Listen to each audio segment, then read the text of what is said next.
दर्शकों, आपका हार्दिक स्वागत है। आज हम आपको मिलाने जा रहे हैं प्रसिद्ध समाज सेवी व राष्ट्रवादी जनलोक पार्टी के दिल्ली प्रदेश अध्यक्ष सत्यपाल सिसोदिया जी। सिसोदिया जी, आपका हार्दिक स्वागत है। दिल्ली के अंदर इतनी पोल्यूशन, इतनी एक्यूआई मात्रा भरी हुई है कि लोगों को श्वास लेने में भी काफ़ी परेशानी का सामना करना पड़ रहा है। देखिए, मैं आपको बताऊं तो कि भी दिल्ली के अंदर अभी जो हवा के अंदर प्रदूषण बना हुआ है वो एक चैम्बर है।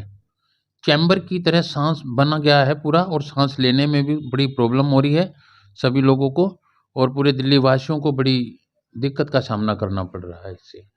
और सरकार इस पर कोई भी एक्शन नहीं ले रही। सरकार अपने कामों में बिजी है, ना रोडों के काम को देख रही है। रोड इतने टूटे हुए हैं जिसकी वजह से इतनी धूल भरी आंधियां उठती हैं ट्रैफिक से भी, वैसे भी, जिससे पोल्यूशन और बढ़ता जाता है।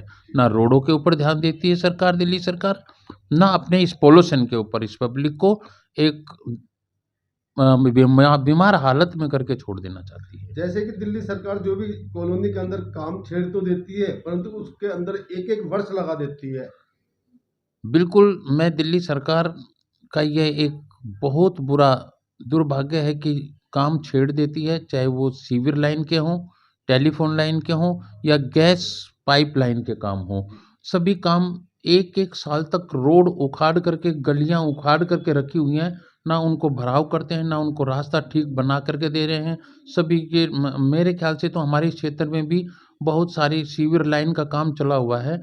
24-22 गाँव के अंदर में कहीं गैस पाइप का काम चला हुआ है। सारे गड्ढे रोडों के साथ से खुदे हुए पड़े हैं, और गलियों के अंदर जो सीवर लाइन का काम चल रहा है वो सुचारू रूप से कर नहीं रही हैं कंपनियां, जिन ठेकेदारों को काम दिया हुआ है, और वो एक अंधा कानून की तरह काम कर रहे हैं, जिससे कि बहुत प्रॉब्लम हो रही है आजकल। अब जैसे स्कूलों के अंदर में पहले तो पोल्यूशन को लेकर के बच्चों के ऊपर इफेक्ट है, ऊपर से जितना भी धूल मिट्टी का इफेक्ट जो बच्चों के ऊपर, छोटे बच्चों के ऊपर पड़ रहा है, वो एक बहुत दर्दनाक कार्य हो रहा है, जिससे स्वास्थ्य को लेकर के बहुत ज़्यादा प्रॉब्लम्स होती जा रही है हमारी स्वास्थ्य के ऊपर, इन बच्चों के और बड़े बुजुर्गों के ऊपर सांस लेने में बड़ी दिक्कत है।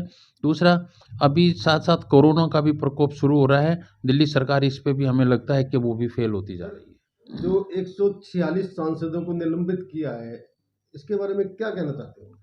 देखिए, सांसदों का जहाँ तक मामला है कि वो सांसद किस तरह से आवाज़ उठा रहे थे संसद के अंदर, 140 सांसदों को निलंबित कर दिया गया है।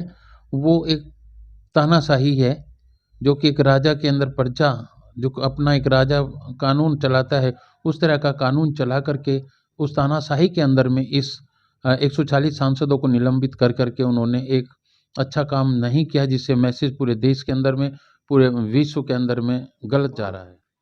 उग्रवादी कहें या लड़के कहें, वो हमारी संसद के अंदर कूदे थे, उनके बारे में क्या कहना चाहते हो? भारत सरकार की संसद, जो नई संसद बनी, जिसके अंदर में 5 उग्रवादी टाइप लड़के युवा हमारी संसद के अंदर इतनी सशक्त सिक्योरिटी होते हुए भी संसद के अंदर उनके मेजों के ऊपर कूदते हुए चले गए, और भारतीय जनता पार्टी के सांसदों ने देखते रहे। तब सभी सांसदों ने, कुछ लोगों ने मिल करके उनको पकड़ा, नहीं तो हो सकता था ऐसी चूक जो हुई, कितना बड़ा एक हादसा हो सकता था, जैसा एक 2011 में हुआ था, संसद के ऊपर हमला हुआ था, उस तरह का भी हो सकता था। ये तो एक सौभाग्य की बात है कि हमारे सांसदों को, किसी को कोई नुकसान नहीं हुआ, संसद को नुकसान नहीं हुआ। सर, तीनों राज्यों के मुख्यमंत्री तो बना दिए, परंतु उनके अभी मंत्रिमंडल का विस्तार नहीं किया। वो देख लो कितना देर कर रहे हैं, क्योंकि सोचने में इतना समय लगा रहे हैं, और जो मंत्रिमंडल अभी तक नहीं बन पाए, तो वो उस जनता का काम क्या करके देंगे उस राज्यों के अंदर में। जिन राज्यों के अंदर मुख्यमंत्री बने, उनका मंत्रिमंडल का विस्तार अभी तक नहीं हुआ, तो ये भी एक विफलता का कार्य ही है भारत सरकार का, कि जो हमारे भारतीय जनता पार्टी की जो तीनों राज्यों में सरकार बनी, उनका मंत्रिमंडल का विस्तार अभी तक नहीं हो रहा। इसको जनता को भुगतना पड़ेगा जब तक उनके कार्य शुरू नहीं होंगे। हमारे अलीपुर के अंदर कई बार चीता नजर आया, एक चीता तो रोड एक्सीडेंट में मारा भी गया है। अभी पीछे कुछ दिनों से हमारे इस क्षेत्र के अंदर में बंदरों का, आवारा कुत्तों का और तेंदुए का एक प्रकोप बहुत गहरा चल रहा है, जिससे कि पिछले आज से 10 से 12 दिन पहले एक तेंदुआ खाटू श्याम दिल्ली धाम के सामने मेन रोड पर एक्सीडेंट में मारा गया।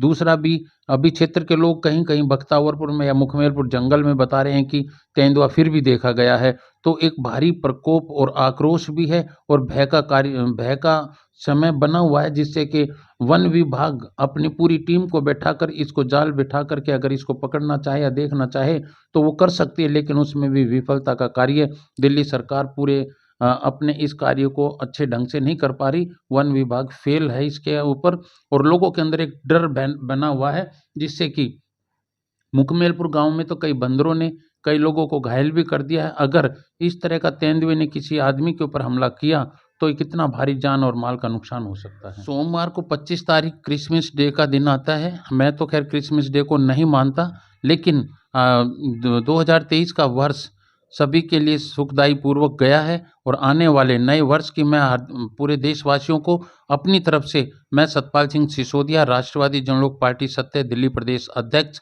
महावीर ग्रुप ऑफ इंस्टीट्यूशंस का चेयरमैन, नए वर्ष की सभी देशवासियों को हार्दिक शुभकामनाएं देता हूं। धन्यवाद। जय हिंद। भारत माता की जय।